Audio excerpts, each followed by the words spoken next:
The year was 1879, and the wind had a name in this part of the country. They called it the dry willow. It wasn't a whisper. It was a thief. It stole moisture from the soil, paint from the sign of the town's single saloon, and conversation from the lips of men before it was fully formed. It swept across the plains in a great, sighing wave, carrying a fine red dust that settled like a second skin on everything. It coated the closed shutters of the general store, filled the deep cracks in the boardwalk, and worked its way into the gears of the church clock, which had been stuck at 4:30 for as long as anyone could remember. The church bell, however, swung free on its rope, and the dry willow played it as it pleased, sending out lonely, random chimes that served as the town's unsteady heartbeat. Through this haze of red dust and sound rode Cole Maddox. He sat atop his bay gelding, not with the easy slouch of a common rider, but with a straight-backed stillness that seemed to defy the wind itself. His felt coat, once a deep brown, was bleached by 100 suns to the color of dried mud. His hat was pulled low, but it couldn't hide the exhaustion etched around his eyes. They were the color of a cloudy sky, shadowed and deep-set, rimmed by the dark evidence of a night spent staring at a ceiling, listening to the ghosts of the past move through his empty ranch house. He guided his horse over the dry-rotted planks of the bridge that gave the creek, and the town, its name. The wood groaned under the horse's weight, a sound of protest against the relentless drought. As Cole reached the end of Main Street, a small, hopeful-looking wagon, pulled by a single, sway-backed mare, came to a halt in front of the makeshift schoolhouse. The building was little more than a shack, one wall still bearing the scorch marks of a fire from 2 winters ago. A woman climbed down from the driver's seat. She moved with a purpose that seemed foreign in the lethargic heat of dry willow. She was not a large woman, but she wrestled a heavy wooden crate from the back of the wagon with a grunt of effort. As she set it down, the lid jostled loose, and a worn wooden ruler clattered to the dusty ground. The sound, a sharp and definitive thwack, cut through the moan of the wind. Cole reined in his horse, his curiosity a flicker in the vast emptiness of his day. From the shaded porch of the saloon, a few idle men watched, their chairs tipped back against the wall. Their murmurs were snatched by the wind, but Cole knew what they were saying. He'd heard the whispers for years, a constant undercurrent to his life. "There's that Maddox boy, the last one." The words were always laced with a morbid pity that felt sharper than outright scorn. "The whole family's got a dark cloud over it. Bad luck follows them like a shadow." They would recount the litany of his family's demise as if it were a chapter from the Bible. His father, a strong, quiet man, swept away by a flash flood in this very creek bed when the rains finally, cruelly, came. His younger brother, Thomas, barely a man, lost to a rock slide in the canyons. His body never found. Cole was all that was left of the Maddox name.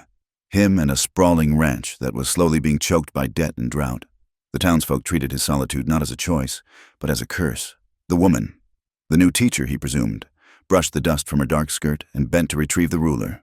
Her name, he would later learn, was Eliza Hart. She looked up, her eyes scanning the dusty street, searching. They landed on Cole, the only man on horseback, a figure of silent authority. She took a step forward, her voice clear and steady, rising above the wind. "Excuse me, sir, could you direct me to the town well? My horse needs water." Cole didn't speak immediately. Words were a currency he spent sparingly. He simply lifted a gloved hand and pointed with his chin toward the far end of the street, where a stone structure stood beside the blacksmith's shop. "Down there," he said. His voice was rough, rusted from disuse and coated with the same dust that covered everything else. He watched as she gave a small nod of thanks and turned to lead her weary mare. As she passed, his gaze drifted past her to a man tacking a fresh notice to the telegraph pole outside the town's only bank. The paper was stark white against the weathered gray wood. Even from a distance, Cole could read the bold, officious script, "The Crow Bank Trust," below it. In smaller but no less threatening letters were lists of names and properties. His own was there, Maddox Ranch. Final notice. The ink was still dark and wet. A fresh wound on the face of the town. A knot tightened in his stomach. A familiar companion these last few months. Silas Crow, the bank's owner, was not a patient man. Eliza reached the uneven ground near the livery. Her mare, tired and clumsy, stumbled, its hoof catching in a deep rut. The horse let out a panicked snort and lurched sideways. Pulling the reins from Eliza's grasp, she cried out, a small sound of alarm, as she stumbled back to avoid being trampled. Action, for Cole, was an instinct far more practiced than speech.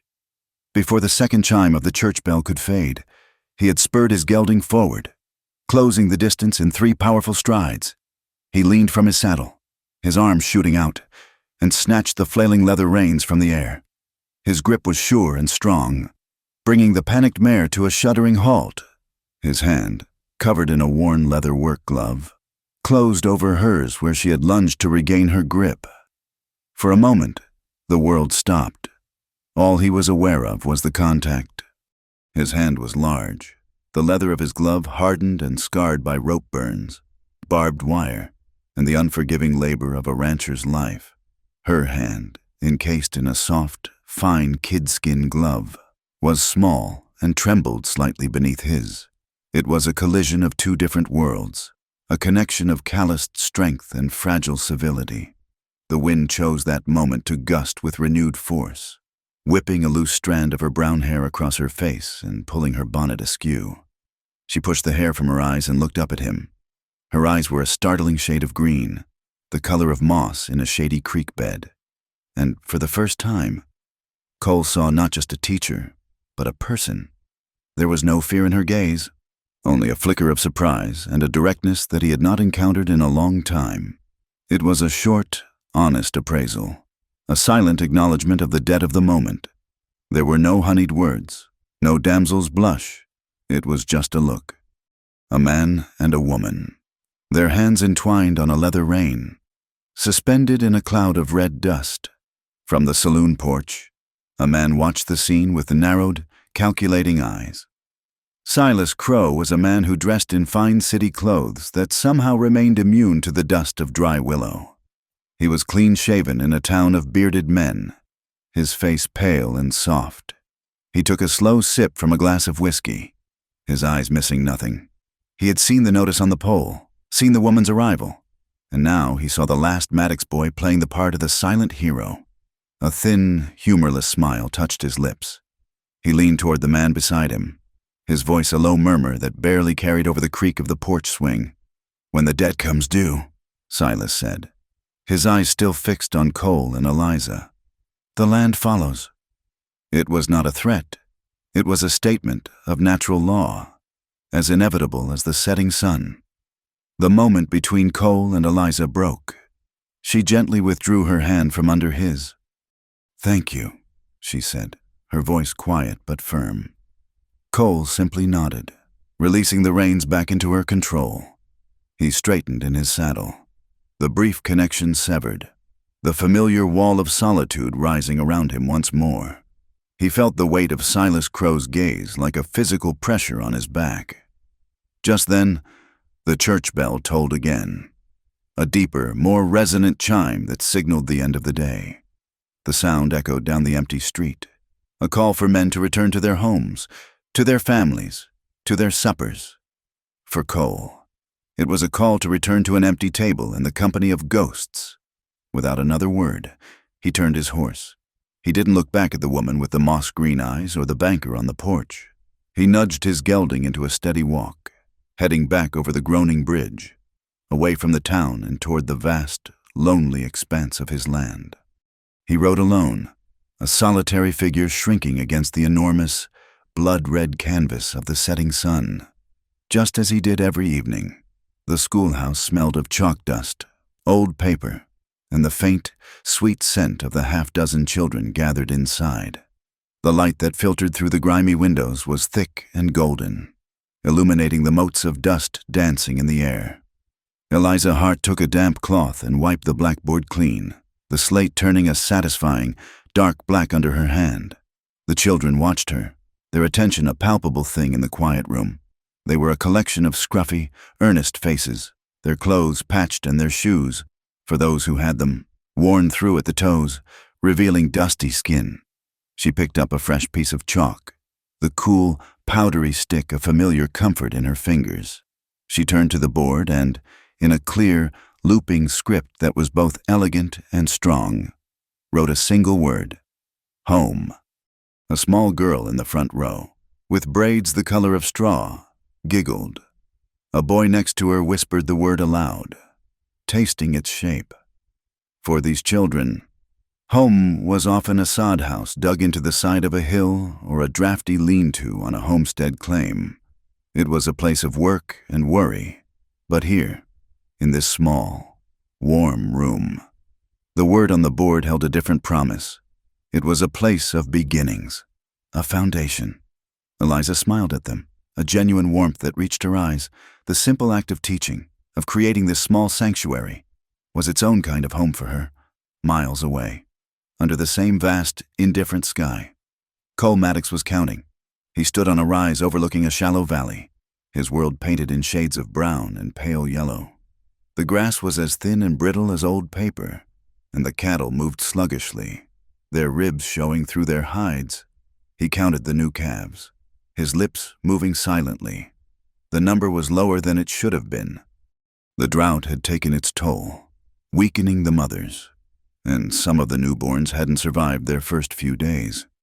Each loss was a coin pulled from his pocket, another stone loaded onto the weight of his debt. He wasn't just counting animals.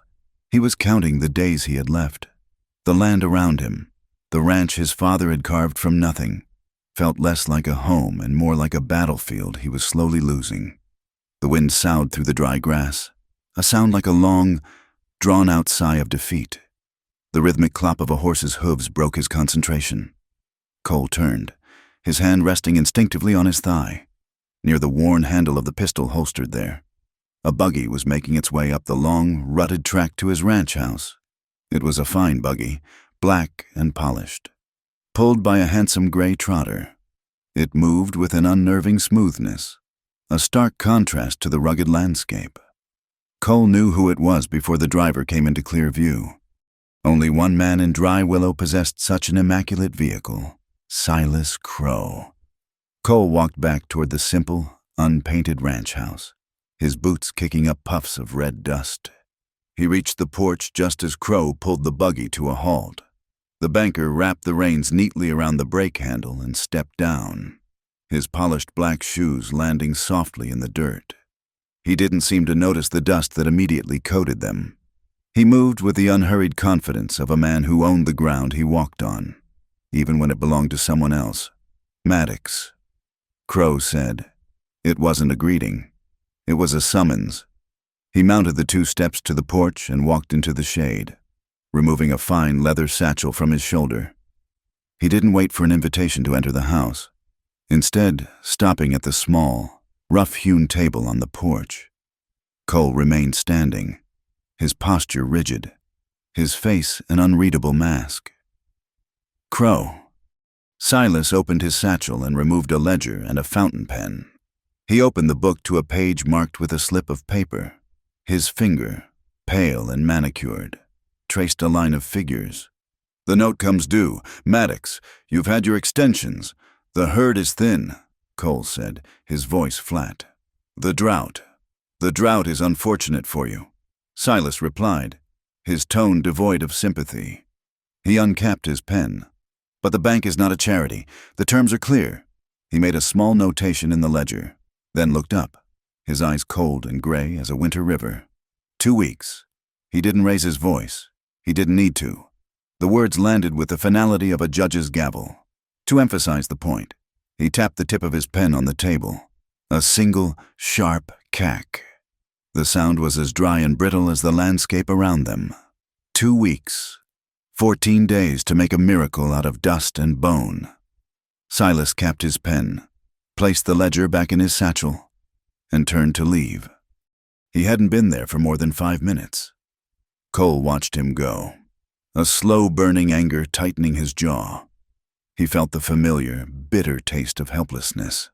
He was a man who knew how to fight, how to rope a wild steer, how to mend a fence in a blizzard, how to face down the elements. But he didn't know how to fight the neat, unforgiving columns of numbers in a banker's ledger. The next afternoon, as he was replacing a split rail in the corral fence, he saw another figure approaching on foot. It was the teacher, Eliza Hart. She carried a basket covered with a checkered cloth. His first instinct was one of suspicion. People didn't visit the Maddox ranch, not anymore. "Mr. Maddox," she called out, stopping a respectful distance from the corral. "I hope I'm not disturbing you." Cole slid the new rail into place and turned, wiping his sweaty hands on his trousers. "Ma'am." "I wanted to thank you again for your help yesterday with my horse," she said, stepping forward and holding out the basket. "I baked some cornbread. It's not much, but—" He looked from her face to the basket and back again. Her expression was open, her eyes clear. He hesitated, then took the basket from her. The cloth was still warm. "Wasn't necessary," he mumbled, his gaze drifting past her to the small herd of calves in a nearby pen. He needed to wean them soon, but their mothers were already so thin. "It was to me," she said simply. An awkward silence fell between them, filled only by the lowing of the cattle and the buzz of flies. She seemed to understand he was a man of few words.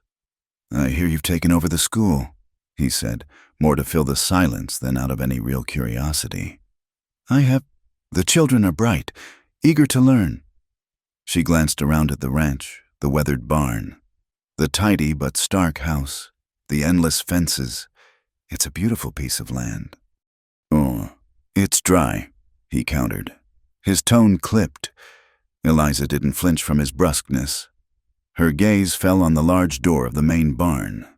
It hung slightly askew on its iron hinges. "That door gives you trouble, doesn't it?" Cole grunted. "Always has. Sticks in this heat." It was another small aggravation in a life full of them. He'd tried planning it down, greasing the hinges, but it always seemed to jam when he least had the patience for it. He was aware of the rumors she must have heard in town, the whispers that followed him like his own shadow. "Don't get too close to Maddox. Bad luck sticks to him. Anyone who helps him ends up regretting it." He expected her to make her excuses now and leave, the duty of her thank you performed. Instead, she walked over to the barn door, running her gloved hand along the frame. She peered at the bottom hinge. "It's not just the heat," she said, her voice thoughtful. "The wood has swollen from the damp last spring. See here?" She pointed to where the bottom of the door was scraping against the threshold. "The hinge pin is binding. It needs a shim." Cole stared at her. He had lived with that sticking door for years, cursing it, fighting it, accepting it as another of the ranch's imperfections, another piece of the bad luck he'd inherited. He'd seen it as a sign of the place's decay. She saw it as a simple mechanical problem. She smiled, a small, confident tilt of her lips. "My father was a carpenter.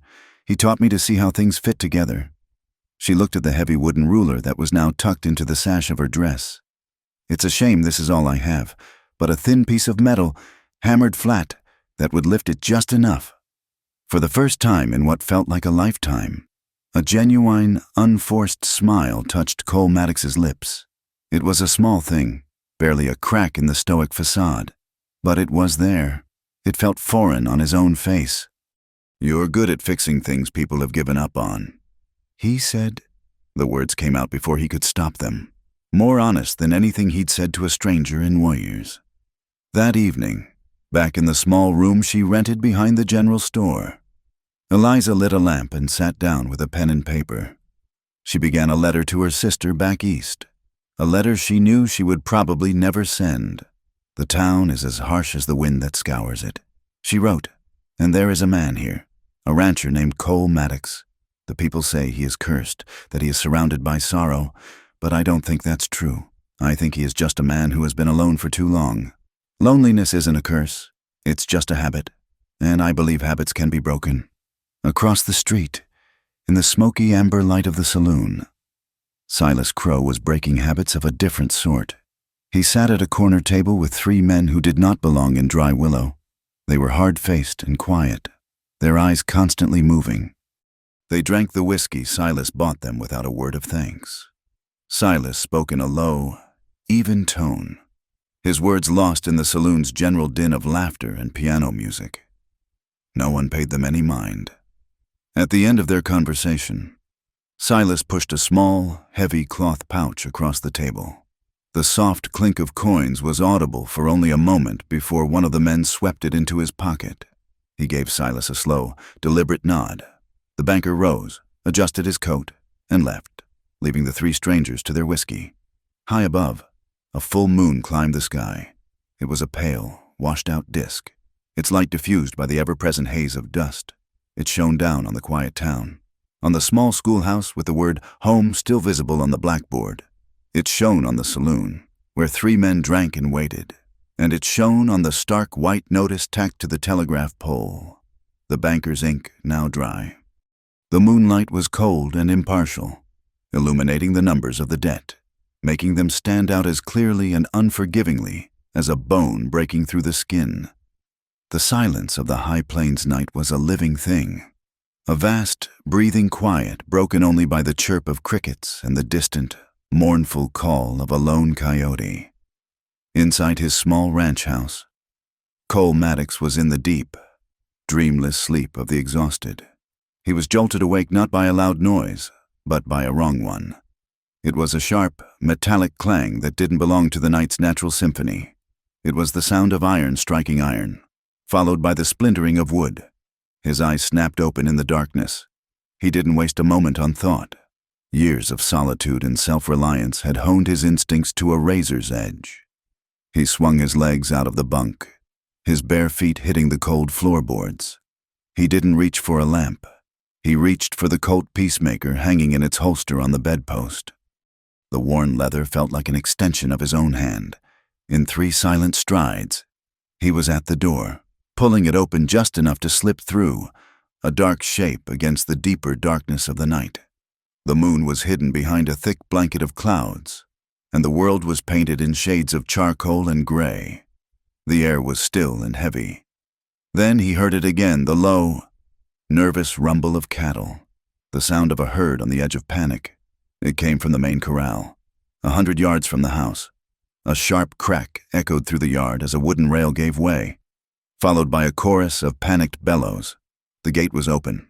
He could see the dark, shifting mass of his cattle beginning to spill out into the open range. Losing them now, in this drought, would be the final nail in his coffin. He didn't shout. He didn't curse. He raised the Colt, pointed it toward the empty sky, and fired. The explosion was a violent tear in the fabric of the night. The muzzle flash lit the scene for a split second, a brilliant, stark tableau. In that flash, he saw them 3, maybe 4 dark figures on horseback, their faces covered, working to drive the herd out, scattering them into the canyons where he'd spend weeks or months, trying to gather them again. They were like crows, dark and quick, their purpose nothing more than chaos. The gunshot had the desired effect. The figures froze, startled by the sudden, defiant roar of the weapon. They hadn't expected a fight. They had expected a sleeping man who would wake to a disaster. One of them shouted something indistinct, and like a flock of startled birds, they wheeled their horses around and galloped away, melting back into the impenetrable blackness from which they had come. Cole didn't waste a bullet chasing them. The damage was done. His focus was singular, the cattle. He broke into a dead run toward the corral, the rough ground unforgiving under his bare feet. The herd was a confused, terrified river of horn and hide, pouring through the broken gate. Suddenly, a small, brave light appeared from the direction of the old foreman's cabin, the small outbuilding he'd cleared out for Eliza to use. It was a lantern, held high, bobbing as its carrier ran. "Cole!" Her voice cut through the panicked noise of the herd. "What's happening?" She reached the edge of the chaos, her long nightdress snagging on sagebrush, her bare feet moving surprisingly fast. The lantern light cast a frantic, dancing glow on the scene. illuminating the wide, terrified eyes of the cattle and the determined set of her jaw. "The gate!" Cole yelled, his voice a raw command. "We have to close the gate." She didn't hesitate. She understood immediately. She ran to one side of the massive wooden gate, which was swinging wildly on a single remaining hinge. Cole sprinted to the other. The herd was still pushing, a solid wall of animal panic. Trying to stop them head-on would be suicide. They had to close the breach. "On 3, he shouted. "Push," he counted, and together they threw their full weight against the heavy timbers. Their shoulders slammed into the wood. The gate groaned, resisting, the weight of a dozen terrified steers pressing against it. For a moment, it felt impossible, like trying to hold back a flood with a piece of driftwood. Sweat beaded on Cole's forehead, stinging his eyes. He could hear Eliza's strained breathing beside him, a series of short, sharp gasps. Her smaller frame was braced, her heels dug into the dirt, her entire being focused on the single, desperate task. "Again," he gasped. They pushed again, a synchronized grunt of pure effort. The gate moved, scraping against the hard-packed earth, inch by painful inch. The stream of escaping cattle narrowed. A large steer, its horns lowered, slammed against the wood, and the impact shuddered through their bones. Eliza cried out, stumbling, but she didn't let go. Cole felt a surge of something hot and fierce in his chest, not just anger at the men who had done this, but a raw, protective instinct. He shifted his weight, taking more of the strain, his muscles screaming in protest. "I have a wedge," she yelled, her voice tight with effort. "From the barn door, if we can get it closed, I can jam it." With one final desperate heave, they slammed the gate shut. The sound of the heavy beam hitting the post was a thunderclap of victory. The pressure from the other side immediately lessened as the main flow of the herd was cut off, while Cole held it, his body braced against the wood. Eliza fumbled in the pocket of her robe. She pulled out the flat, metal shim she'd shown him earlier, the one meant for the barn door hinge, with a presence of mind that stunned him.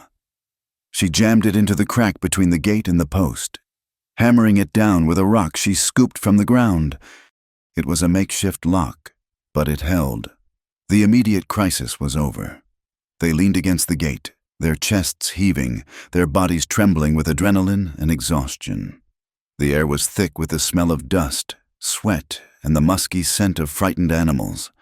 In the flickering lantern light, he could see a long scratch on her cheek where a branch had caught her. Then he heard a new sound, a thin, terrified bleating. It came from just outside the fence line. One of the last calves to get through had become entangled in a length of discarded wire left carelessly by the raiders. It was kicking and struggling, twisting the wire tighter around its leg. Cole vaulted over the fence without a second thought. He pulled the hunting knife from the sheath on his belt. "Hold the light steady," he ordered. He knelt beside the terrified animal, murmuring low, soothing sounds. The calf struggled against him, its small body a knot of terror. Cole pinned it gently with one knee, his large hand stroking its neck, trying to calm its frantic heartbeat. Eliza held the lantern high, its golden light cutting a clean circle in the dark. He saw the wire, sharp and cruel, digging into the calf's flesh. With 2 quick, precise movements, he sliced through the wire. It sprang free. He scooped the small animal into his arms. It was surprisingly heavy, all bony limbs and trembling muscle. He held it close to his chest, its heart hammering against his own ribs. He stood there for a long moment, the calf cradled in his arms, his own breath coming in deep, ragged drafts. The violence of the night, the raw effort of the fight, the sudden, sharp tenderness of the rescue had all washed over him. He was not just a man defending property. He was a man protecting a life. And she had seen it. He carried the calf back into the corral and set it down. It stumbled for a moment, then ran to the comforting side of its mother. Only then, as the adrenaline began to fade, did Cole feel the sharp, burning pain in his left hand. He looked down. In the struggle with the gate, a long, jagged splinter had torn through his glove and gouged a deep, bleeding gash across his palm. The silence that fell inside the small ranch kitchen was a stark contrast to the chaos outside. It was a warm, close silence, filled with the crackle and pop of the fire Cole had just lit in the hearth. The flames pushed back the night, painting the simple room in hues of orange and gold. A kettle of water was beginning to hiss on the iron stove. Their damp clothes, his shirt and her nightdress, were draped over the backs of 2 chairs near the fire, steaming gently in the heat. The room was filled with the comforting smell of wood smoke. Cole sat at the table, his bare chest rising and falling with each deep breath, his injured hand resting on the wooden surface. Eliza moved quietly around him, her motions efficient and calm. She had wrapped herself in one of his spare wool blankets. She tore a strip from a clean flour sack and dipped it in a bowl of warm water she'd taken from the kettle. She sat opposite him and gently took his hand. Her touch was light, almost hesitant. He flinched, not from pain, but from the simple, unexpected contact. No one had tended to a wound for him since his mother died. He was a man accustomed to tending to his own injuries, stoically and alone. She began to clean the wound, her movements careful and deliberate. "This will sting," she said softly. He just nodded, his eyes fixed on her hands as she worked. The gash was deep, oozing blood that looked black in the firelight. After cleaning it, she went to a small herb pouch she kept in her things and took out a few dried plantain leaves, crushing them in her palm with a few drops of water to make a green paste. She looked up at him, her moss-green eyes serious in the flickering light. "Does it hurt?" His throat was tight. He managed a single, gruff reply. "I'm used to it." It was the truest thing he could say. He was used to pain, to hardship, to the relentless struggle of this life. But he was not used to this, to the gentle, focused care of another person. He watched as she applied the poultice to the wound. It was cool and soothing. She then wrapped his hand firmly with the clean strip of cloth, her fingers brushing against his skin. When she was finished, she didn't move away. They sat in silence for a long moment, the fire crackling between them. The wind had picked up outside, and it scraped against the corners of the house, a lonely, scratching sound. But inside, there was a strange and unfamiliar peace. "My father was a doctor in a small town in Ohio," she said, her voice barely above a whisper. "He died of fever 2 years ago. My mother followed him that winter." She was looking at the fire. Not at him. "There was nothing left for me there. I packed my books and my father's ruler and just started moving west." Cole listened, a stillness settling over him. He had never asked about her past. He had never presumed to. Now, she was offering a piece of it to him, a small, smooth stone of a story. He felt an unspoken obligation to offer one in return. "My father," he began, his voice rough, "was taken by the creek, my brother, in a rock slide." He didn't elaborate. He didn't need to. The simple, brutal facts were enough. "This ranch is all that's left of them." They talked for a little while longer. Not about the attack, not about Silas Crow or the debt. They talked about small things. She told him about the first time she saw a mountain. He told her about a horse he'd had as a boy, a spirited roan that he had loved more than anything. They were not confessions or grand revelations, just small fragments of memory exchanged in the warm, safe space of the kitchen, while the wind howled outside. With each shared story, the walls he had so carefully built around himself seemed to shrink, just a little. The air between them, once charged with the tension of 2 strangers, was now quiet, their breathing slowly falling into a steady, even rhythm. Miles away, in the saloon, the air was thick with stale smoke and the smell of cheap whiskey. Silas Crow sat at his usual corner table, nursing a drink. One of the hard-faced men he had hired approached the table, his hat held in his hands. He leaned down, his voice low. "We gave him a stir," the man said. "Broke the gate, scattered a few head. He came out shooting." Silas didn't look at him. He swirled the amber liquid in his glass, watching the way it caught the light. "Did he see you?" "No, sir. It was dark. We were gone before anyone in town even knew." The man gave a slight, confident nod. We made our point. Silas took a slow sip of his whiskey. His eyes were flat, his face showing no emotion at all. He reached into his vest pocket and pulled out a few silver dollars, placing them on the table without a sound. "Good," he said, his voice as cold and empty as the plains at midnight. The trial run was over. Now he knew what Maddox was made of. The morning after the attack broke cool and clear, the air washed clean by the night's fear. The sun climbed over the eastern hills, casting long, sharp shadows across the ranch. Cole was already out, checking the herd, his bandaged hand a stark white against the brown leather of his reins. He moved with a renewed, grim purpose, his solitude now tinged with a vigilant anger. Eliza woke in the foreman's cabin not to the sound of wind, but to the gentle clucking of a prairie chicken outside her window. She dressed quickly and went not to the house, but to the scene of the previous night's struggle, the main corral gate. In the calm light of day, the damage was starkly evident. The splintered wood, the deep gouges in the earth where they had braced their feet, the dark stains in the dirt where the calf had bled. It was a place of violence, and she felt a tremor of the fear she had suppressed in the heat of the moment. Her eyes, trained by her father to notice the small details others overlooked, scanned the area. She knelt by the gatepost, examining the makeshift lock she had fashioned with the metal shim. It was still wedged tight. As she ran her fingers over the rough wood, her gaze fell on the bottom hinge, the one that had remained intact. Caked in the iron crevice, almost hidden, was a smear of mud. It was not the familiar pale, dusty soil of the Maddox ranch. This was a thick, rust-colored clay, the color of dried blood. It was wet and sticky, entirely alien to the dry, parched land around her. She scraped a small amount onto her fingertip. It felt greasy, heavy with iron. Cole's land was alkali and dust. This red clay came from somewhere else.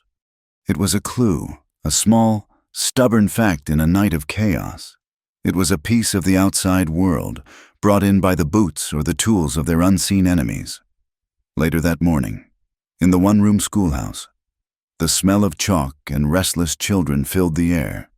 Eliza was teaching arithmetic, but her mind was on the red mud.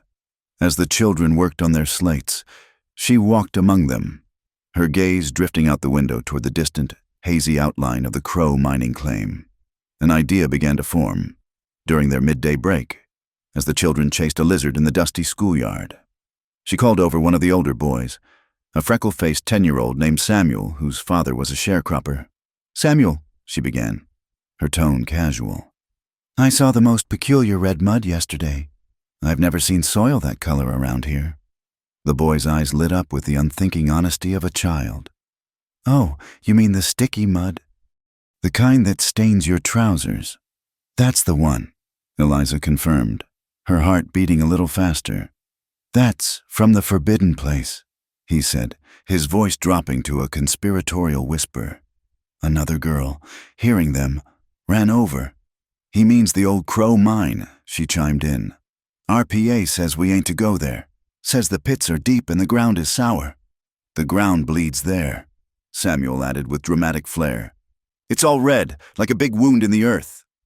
The bell rang, calling them back inside, but Eliza stood frozen in the doorway for a moment. The children's innocent words had drawn a clear, sharp line connecting the red mud on the gate to the property of one man, Silas Crow. It wasn't proof, not the kind a judge would accept, but it was a trail. A trail that began in the dark of her new friend's corral and led directly to the doorstep of his enemy.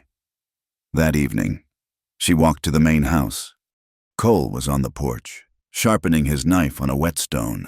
The rhythmic shing, shing, shing of steel on stone the only sound. His bandaged hand rested on his knee. He looked up as she approached, his eyes questioning. "The mud on the gate," she said, without preamble. "It's red clay. It doesn't come from your land." He stopped sharpening the knife, his attention fully on her now. "Go on." "I asked the children. There's only one place around here with that kind of soil. The old clay pits at the abandoned Crow mine." The name hung in the air between them, heavy and dangerous. Cole set the knife in stone down carefully.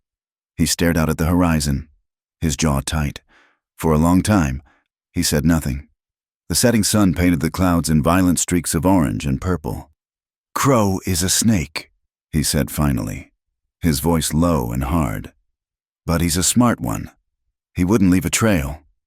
"Perhaps his men aren't as smart as he is," she countered softly.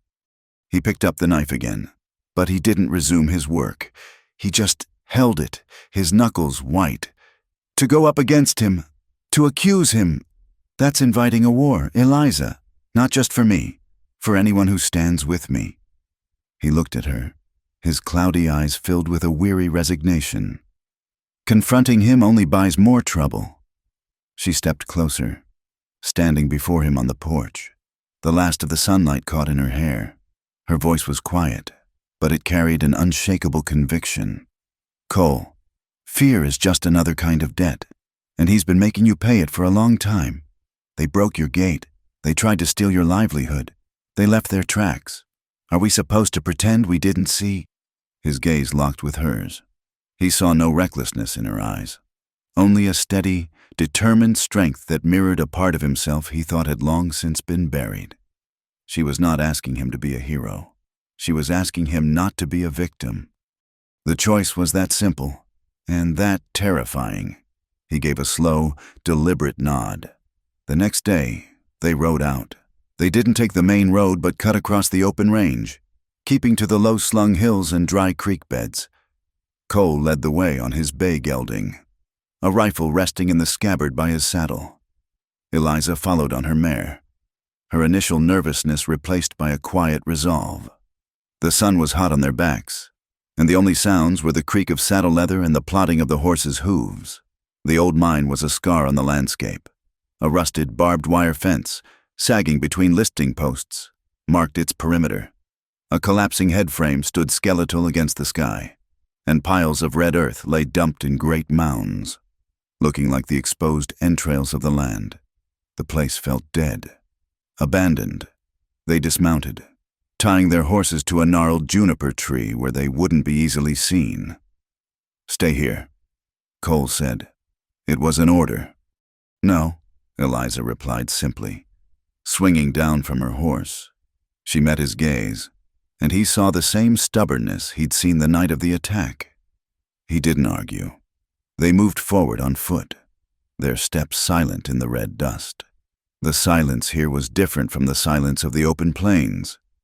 It was a dead, watchful silence. Cole's eyes scanned everything, missing no detail. He pointed to the ground near a gap in the fence. Fresh boot prints, at least 2 sets of them, deep and clear in a patch of damp clay. They followed the tracks past the mounds of earth to a dilapidated shed. The door hung open on one hinge. Inside, the air was stale and thick with the smell of rust and oil. An overturned wheelbarrow lay in one corner, and next to it, a half-empty 5-gallon can of kerosene. Cole nudged it with his boot. It was heavy. Kerosene for lamps, or for starting a fire that would burn fast and hot in dry brush. His eyes continued to scan the dusty floor. Among the debris, rusted nails, scraps of wood, discarded bits of metal. He saw it. A small, dark object, no bigger than his thumb. He knelt down, his bad knee cracking in protest, and picked it up carefully. He held it in the center of his palm for Eliza to see. It was a broken piece of a saw blade, a hacksaw. The teeth were fine and sharp, designed for cutting metal, not wood. He thought of the corral gate. The wooden beam had been splintered, but the main iron hinge pin, the one that had been defeated, hadn't been snapped by brute force. He had assumed it had been pulled from the wood, but now, looking at this small piece of steel, another possibility emerged. It had been cut, a quieter, more deliberate act of sabotage. Suddenly, a sound drifted toward them on the wind, the faint nicker of a horse, followed by the low murmur of voices. "Down!" Cole hissed, his voice a blade of sound. He grabbed Eliza's arm and pulled her down with him behind one of the large mounds of red earth. They crouched low, their backs pressed against the clay, which was still cool from the night. Peeking around the edge of the mound, Cole could see 2 riders approaching the shed. They were the same men he'd seen Silas Crow with in town, hard-faced men who rode with a coiled stillness that spoke of violence. They dismounted and walked toward the shed, their spurs jingling. They were talking, their voices clearer now. "Shouldn't have left that oil can," one of them grumbled. The other one laughed, a short, ugly sound. "Don't matter. Ain't no one comes out here. Besides, that rancher's too spooked to do anything. Bet he's still trying to figure out how his gate pin just fell apart." They shared another laugh, retrieved the kerosene can, and mounted their horses. They rode off, heading back toward the direction of town, oblivious to the two people hidden just yards away. As the sound of their hoofbeats faded, the silence they left behind was deafening. Cole and Eliza remained crouched behind the mound of earth, the words of the two men hanging in the air like poison. It was a confession, plain and simple. Eliza let out a breath she hadn't realized she was holding. Her heart was pounding against her ribs. In the tense moments of hiding, her hand had found Cole's, and she had gripped it hard. She was still holding it. She looked down at their joined hands, her small, gloved one enclosed in his large, calloused one. This time, he didn't pull away. His grip tightened around hers for a brief, reassuring moment. It was a silent pact, an acknowledgement of the truth they now shared. Slowly, they rose to their feet, brushing the red dust from their clothes. Cole carefully wrapped the broken saw blade in his handkerchief and tucked it into his shirt pocket. He looked at Eliza, his eyes saying more than his words ever could. They had their proof. It was small, circumstantial, and their word against the word of the most powerful man in the county. But it was real. They rode back to the ranch in a heavy silence, the setting sun at their backs. There were no triumphant declarations, no vows of revenge. There was only a quiet, shared understanding. They had walked into the snake's den and had come out with a piece of its venom. They had a truth to carry, and now they had to decide what to do with it. As they neared the ranch, a flock of crows took flight from the cottonwood trees by the creek. They circled high overhead, their black forms stark against the darkening sky, their shadows gliding over the land like the wide brims of black hats. They were watching, waiting, and for the first time, Cole Maddox didn't feel entirely alone beneath their gaze. Market day in Dry Willow was a rare and vibrant occasion.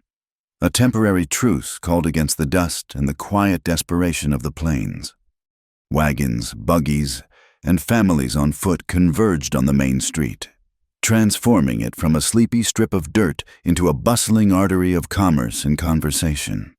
The air, usually thick with dust, was now layered with the smells of fried dough, fresh-cut lumber, and the sweet, cloying scent of horse manure.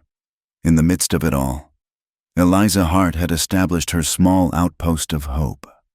She stood behind a long trestle table laden with the fruits of her and the children's labor jars of peach preserves that glowed like captured sunlight, a dozen apple pies whose cinnamon scent was a magnetic force, and a row of glass bottles waiting for hopeful customers to try and toss a ring over their necks. A hand-painted sign, the lettering a little wobbly but full of heart, read, "For the Dry Willow School Fund." The children, giddy with the excitement of the day, darted around the stall, their voices high and shrill as they encouraged townsfolk to try their luck. Cole Maddox watched from the far end of the street, leaning against the solid corner of the livery stable. He had no business in town, no goods to sell or trade, but he had come anyway, his hands shoved into the pockets of his worn trousers, still smelled of saddle leather and horse sweat. He was a man of the earth and of solitude, and this burst of social energy was like a foreign language to him. But his eyes were not on the crowd. They were fixed on the teacher's stall. He watched her as she smiled at a rancher's wife, as she patiently showed a small boy how to hold the tossing rings, as the wind whipped a stray piece of hair across her face and she brushed it away with the back of a flour-dusted hand. He had watched her for weeks now, from a distance, seeing the light in the cabin window late at night, hearing the faint sound of children's laughter from the schoolhouse on his rare trips for supplies. He had watched her bring a small, persistent spark of life to a town that was slowly dying of thirst. and he felt a strange, unfamiliar ache in his chest, a protective instinct that was as fierce as it was silent. The crowd parted for a moment, and a figure in a fine black coat moved through it with an air of effortless authority. Silas Crow stopped before Eliza's stall, a polite, thin-lipped smile on his face. He surveyed the pies and jams with the condescending air of a king inspecting the trinkets of a peasant. "Miss Hart," he said, his voice smooth and oiled. "A commendable effort. It is so important that our community's children receive the benefits of a proper education." Eliza stiffened slightly, but her smile remained in place. "We do what we can, Mr. Crow. Every little bit helps." Silas picked up a jar of peach preserves, holding it up to the light. "Indeed, but such endeavors require more than just spirit. They require patronage, stability." He set the jar down, and his cold gray eyes met hers. "And a safe piece of land on which to build a future." He let the words hang in the air. A perfectly delivered and utterly clear threat. He was reminding her that her small world, her school, her very presence here, was tied to the fate of the Maddox Ranch. He gave her a slight, almost imperceptible nod, turned, and walked away, leaving a chill in the warm afternoon air. Cole watched him go, his hand clenching into a fist inside his pocket, as the afternoon sun began to dip low, painting the sky in fiery colors. The market began to dissolve. Families packed their wagons, the sounds of laughter replaced by the tired calls of parents gathering their children. Eliza sold her last pie and counted the coins in her cash box with a weary but satisfied smile. The children had long since scattered back to their homes. Cole pushed himself off the livery wall and walked toward her. He didn't offer a greeting, just began to help her, his movements economical and sure. He collapsed the trestle table and loaded it into the back of her small wagon. She gathered the empty jars and unsold preserves. They worked in a comfortable silence, their shared purpose needing no words. As she handed him the last wooden crate, her fingers brushed against his bandaged hand. The contact was brief, accidental, but it sent a jolt through both of them. It was a spark of warmth in the cooling air, a reminder of the night they had fought together, of the secrets they now shared. She pulled her hand back quickly, a faint blush on her cheeks. He simply took the crate, his expression unreadable, and loaded it onto the wagon. The street was nearly empty now, the last of the wagons a distant silhouette against the setting sun. The wind, the dry willow, began to pick up again, sighing through the eaves of the buildings. A rider galloped into town from the west, his horse lathered in sweat. He reined in sharply near the saloon, shouting to the men on the porch. Cole and Eliza couldn't hear the words, but they saw the effect. The men stood up, their easy postures replaced by a sudden tension. One of them hurried down the street toward the sheriff's office. Cole's whole body went still. He knew. It was the kind of news that traveled on the wind in this part of the country. A rumor that felt as solid and real as a rock. The men from the other night, Crow's men, were telling people in the next county that they were coming back to finish the job they had started, that they were going to burn the Maddox Ranch to the ground. He turned to Eliza, his face a hard mask. "You can't stay at the cabin tonight," he said, his voice flat and final. "It's not safe. I'll take you to the boarding house in town. You'll stay there until this is over." Eliza finished wiping the last of the dust from her hands and looked at him. The last rays of the sun caught in her green eyes, making them shine with an intense light. She didn't look scared. She looked angry. "And what about you?" she asked. "Where will you be?" "I'll be at the ranch," he said. "This is my fight." "Our fight," she corrected him, her voice quiet but unyielding. "I was there. Remember that red mud is on my boots, too." "This is different," he insisted, a note of desperation creeping into his tone. "They're not just trying to scare me anymore. They mean to do real harm. I can't have you there. I won't." He took a step toward her, his instinct to protect her warring with the reality of the danger. He wanted to wrap her up and hide her away from the violence that was coming, to keep this one good, clean thing in his life from being stained by it. She stood her ground, her back straight, Her chin lifted. She looked him directly in the eye, and the world seemed to narrow to the space between them. The wind whipped her skirt around her ankles and pulled at the pins in her hair. But she didn't seem to notice. Her gaze was unwavering, and she posed a question that was more of a challenge, a dare that struck him with the force of a physical blow. "If I undress first," she said, her voice clear and steady above the rising wind, "will you stay?" He stared at her, confused for a heartbeat. His mind snagged on the literal meaning of her words. But then he saw the fierce intelligence in her eyes, the raw courage in her stance, and he understood. She wasn't talking about her dress. She was talking about the layers of fear and convention that kept people apart, that made them run when they should stand and fight. She was offering to strip away her own fear, to stand vulnerable and defiant against the coming night, and she was asking if he had the courage to do the same, to not run, to not hide her away, to stay and face the darkness with her, together.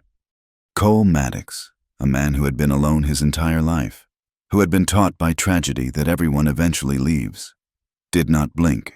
He did not hesitate. The answer was not a choice. It was a certainty. It was the only real thing in a world of debt and dust and ghosts. "Stay," he said.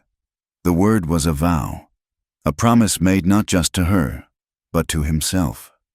They didn't speak again. There was nothing more to say. They moved as one, turning their backs on the town and heading toward the ranch. The sky was now a deep, bruised purple, and the first stars were beginning to appear. Their work was not romantic, but practical, a grim ballet of preparation. He checked the load in his rifle while she filled every bucket and basin with water from the well. They worked together to reinforce the corral gate, using thick rope to lash it to the posts.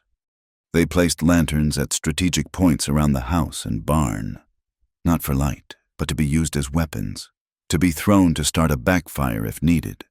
Every action was precise, every movement imbued with a shared, unspoken understanding. They were no longer just a rancher and a teacher. They were partners, soldiers preparing a fortress. As true darkness fell, a deep, moonless black that swallowed the landscape, they finished their preparations. The ranch was quiet, eerily so. The cattle were silent in the corral. Sensing the tension in the air, the sound came, as they knew it would. Faint at first, then growing steadily louder. The rhythmic, drumming thunder of a dozen or more horses. Moving fast, it was the sound of an approaching army. Cole took Eliza's arm, his grip firm but not rough. He led her to the side of the main house, positioning her behind the thick stone wall of the chimney, where she would be shielded from the front. "Stay here," he said. "No matter what you hear, you stay here." She nodded, her face pale but her eyes resolute in the darkness. Then he turned, walked to the center of the open porch, and stood there, his rifle held loosely in one hand. He was not hiding. He was not crouching in the shadows. He stood tall and unmoving, a solitary figure waiting in the dark, a solid, immovable object planted firmly in the path of the coming storm. He was no longer just the last Maddox boy. He was a man making his stand. The thunder of their arrival preceded them, a low, guttural drumming that vibrated up from the hard-packed earth and into the soles of their feet. It was not the clumsy approach of raiders, but the disciplined, driving rhythm of men with a singular, destructive purpose. Cole, standing silhouetted on the porch, felt the vibration in his bones. This was it. They didn't charge the house. Their strategy was more insidious, more cunning. They fanned out in the darkness, a half-circle of phantom riders, penning the ranch against the steep drop of the Gilead Creek Canyon. Then came the first flicker of light. A man near the hay barn swung a torch in a wide arc, its flame a hungry orange tongue licking at the night. He tossed it onto a pile of dry winter straw stacked against the corral fence. The fire didn't catch slowly. It erupted. A sudden, violent whoosh as the dry tinder ignited, blooming into a roaring wall of flame in seconds. The night was banished, replaced by a terrible, dancing light that threw long, monstrous shadows across the yard. The heat was a physical blow. and the air was instantly filled with the acrid, choking smell of burning hay and horsehair. The cattle, who had been preternaturally silent, exploded into a frenzy of terror. The sight and sound of the fire, the smell of smoke, triggered a primal, unstoppable panic. They surged against the corral fences, their bellows a raw chorus of fear. Another torch flew, then another, creating a path of fire that left the cattle only one direction to flee away from the flames, away from the house, and toward the narrow, rickety wooden bridge that spanned the Gilead Canyon. This was their plan, not to fight him, but to use his own assets to destroy him. A stampede would not only scatter his herd into the labyrinthine canyons, costing him everything, but the terrified animals would likely destroy the only bridge in their flight, isolating him completely. "The bridge!" Cole yelled, his voice raw against the roar of the fire. "We have to get them across before they bring it down." He didn't wait for a reply. He vaulted from the porch and sprinted toward the horse shed, the firelight painting his determined face in shades of orange and black. Eliza was a step behind him, her face smudged with soot, her eyes wide but clear of panic. They saddled their horses with a frantic, practiced efficiency, their hands finding bridles and cinches in the flickering gloom. As Cole swung onto his bay, Eliza emerged from the shed leading her mare. In one hand, she held one of the lanterns they had prepared, its wick trimmed and lit. But she had done something more. She had wrapped the lantern's metal cage in a thick, damp cloth. It would not cast a wide light, but it would be shielded, a single, focused point of guidance that wouldn't spook the cattle further. It was the kind of quick, intelligent thinking that could mean the difference between survival and ruin. They rode hard, circling around the chaos to get ahead of the terrified herd. "They're trying to funnel them," Cole shouted over the din. "We'll beat them to it. We lead them across." They reached the head of the stampede just as the first panicked steers broke through the burning section of the fence. Cole spurred his horse forward, positioning himself as a lead, turning the direction of the panic. Eliza fell in on the flank, her small mare working with a frantic courage. "Keep them in a line," she cried out, her voice sharp and commanding, a teacher's tone that cut through the chaos. "Two abreast. Don't let them bunch up on the planks." They hit the entrance to the Gilead Bridge at a full gallop. The bridge was an old, desperate structure, its timbers silvered with age and rot. It shuddered under the first wave of iron-shod hooves, the planks groaning in protest, a deep, percussive thump, thump, thump that echoed into the canyon below. The sound was a terrifying cacophony of splintering wood, panicked bellows, and the roar of the approaching fire. The masked riders, seeing their plan being turned against them, spurred their horses forward.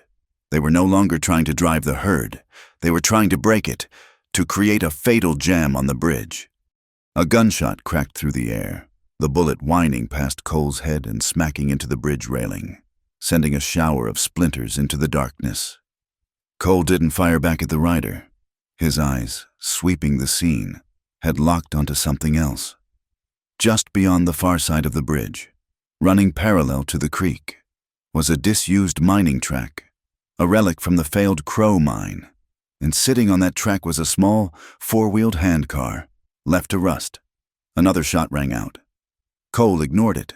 He raised his rifle, took aim not at a man, but at the handcar. He needed to block their path, to create a barrier on the far side of the bridge. He squeezed the trigger. The rifle bucked against his shoulder. In the firelight, he saw the front wheel of the handcar splinter and collapse. The heavy iron cart tipped, screeching as it dug into the wooden railroad ties, creating a perfect, impassable barricade. The riders on the far side reined in sharply, cursing as their path was blocked. The desperate gamble had worked, but the danger was not over. One of the riders, more daring or more foolish than the rest, had managed to get onto the bridge itself. He charged toward Cole, his face a dark smudge behind a bandana, a long knife clenched in his hand. Cole turned to meet him, his rifle now empty. The man leaped from his horse, tackling Cole from the saddle. They hit the rough planks of the bridge hard, the impact knocking the breath from Cole's lungs. He rolled, grappling with the man. The world a dizzying blur of splintered wood. Dark sky, and the man's snarling face. They were a tangle of limbs, muscle straining against muscle. Cole could smell the sour scent of whiskey on the man's breath. He fought with a desperate strength, but his bare feet, a holdover from his frantic rush from the house, slipped on the rough-hewn planks. He lost his footing for a critical second. His knee buckled, and a searing pain shot up his leg as he went down. The man instantly on top of him, the knife raised high, its blade glinting in the firelight. He saw the knife begin its downward arc. He braced for the impact, and then he heard a sharp, cracking sound, like a dry branch snapping. It was followed by a choked cry of pain from his attacker. The man's arm went limp, the knife clattering harmlessly to the wooden planks. Cole looked up. Eliza was there, her face a mask of fierce determination. In her hand, she held the broken remains of her wooden ruler. She had brought it with her, tucked into her sash, and had used it as a club. Bringing it down with all her might on the man's exposed wrist, the ruler, the symbol of her quiet, ordered world, had shattered in the act of violent defense. The single moment was all Cole needed. He surged upward, a raw roar tearing from his throat. He threw the man off him, his weariness burned away by a fresh surge of adrenaline. He was on his feet in an instant, tackling the man before he could recover. The man went down hard. Cole was on him, his knee pinning the man's chest, the coil of rope from his saddle, his lariat already in his hand. With a series of swift, brutal movements, he bound the man's hands behind his back, pulling the knot tight with a final, vicious jerk. It was then that the first drop of rain fell, a single, fat drop that sizzled on a hot nailhead on the bridge. It was followed by another, and then another, and then the sky opened up. It was not a gentle shower, but a sudden, violent deluge, a curtain of cold water that swept across the canyon. The fire, which had been a raging inferno, hissed and sputtered under the onslaught. Great plumes of white smoke and steam billowed into the night, the smell of wet ash replacing the stink of burning hay. The rain beat down on the bridge, on the cattle, on the men, washing away the blood and the sweat and the fear. The stampede was over. The fire was out. An eerie, dripping silence descended, broken only by the sound of the rain and the nervous shifting of the herd on the far side of the creek. Cole got to his feet, breathing heavily, the rain plastering his hair to his forehead. Eliza stood nearby, still holding the two pieces of her broken ruler, her shoulders trembling slightly. They looked at each other across the body of their captive, a long, silent look of exhaustion, of shock, and of a shared, hard-won victory. Together, they dragged the bound man off the bridge and onto the muddy bank. He was no longer fighting, the rain and the shock of his capture having drained the whiskey-fueled rage from him. In the dim, shielded light of Eliza's lantern, Cole reached down and pulled the wet bandana from the man's face. It was a face he recognized. A man named Tully, one of the hard-faced drifters he had seen in the saloon, one of the men who worked odd, unsavory jobs for Silas Crow. The connection was no longer a suspicion. It was a captured, breathing fact. And then, a new sound reached them, faint at first, but growing stronger. It was the sound of the church bell, ringing not with its usual lazy chime, but with a frantic, urgent peal and alarm. Peering back toward the town, they could see a scattering of lights, like fireflies, beginning to move down the road toward the ranch. Lanterns, dozens of them, held by the running figures of the townsfolk. Their curiosity and perhaps their conscience finally stirred into action. The smoke and the gunshots had woken them from their slumber. Cole and Eliza were no longer alone in the dark. The church in Dry Willow had never held a congregation like this one. It was not a gathering for worship, but for judgment. The townsfolk, drawn from their beds by the fire and the alarm bell, crowded the simple wooden pews, their faces a mixture of fear, curiosity, and a long-dormant sense of civic duty. They smelled of rain-soaked wool, of damp earth, and of the smoke that still clung to the night air. Lanterns were placed at the ends of the pews and on the windowsills, casting a flickering, unsteady light that made the familiar, pious space feel like a courtroom in a dream. At the front, where a preacher would normally stand, sat Judge Miller. He was a circuit judge, a man whose territory was 1,000 square miles of dust and hardship, and his face was a roadmap of every mile. He was old, his hands gnarled by arthritis, but his eyes were clear and missed nothing. He had been roused from his room at the boarding house and now sat behind the altar, which served as his bench. To his right lay a heavy, leather-bound Bible. To his left, an open ledger and a pot of ink. The tools of temporal, not divine. Accounting. Before him stood the players in the night's drama. Cole and Eliza were on one side, standing close together. They were a study in exhaustion and resolve, their clothes muddy and torn, their faces smudged with soot, but their postures were straight and unyielding. In the center, held between two burly ranchers, was the captive, Tully. His bravado had vanished, replaced by a sullen, sweating fear. His eyes darted around the room, looking everywhere but at the judge. Then the main doors of the church creaked open, and a hush fell over the crowd. Silas Crow entered. He was, as always, immaculate. His black coat was unspotted by rain, his polished shoes somehow free of mud. He moved with a calm, unhurried deliberation. A man utterly confident of his place in the world. He did not look at Tully. He gave a slight, respectful nod to Judge Miller and took a place on the opposite side from Cole and Eliza, standing alone, a pillar of cold composure. Judge Miller cleared his throat, the sound unnaturally loud in the silent church. "I have been informed," he began, his voice a dry rasp, "that a crime has been committed, arson, attempted theft, and assault against Mr. Cole Maddox." He looked at Cole. "Mr. Maddox, is this the man who attacked you?" Cole's voice was flat, devoid of emotion. "He is one of them." The judge's gaze shifted to the captive. "And what is your name, son?" "Tully," the man mumbled, his eyes fixed on the floorboards. "And Mr. Tully," the judge continued, his voice hardening slightly. "What do you have to say for yourself?" Before Tully could answer, Silas Crow stepped forward. "If I may, Your Honor," he said, his voice smooth as polished stone. "Mr. Tully and the other men are in my employ, and I can assure you their actions this evening, while perhaps overzealous, were undertaken with the sole intention of protecting my property." A low murmur rippled through the pews.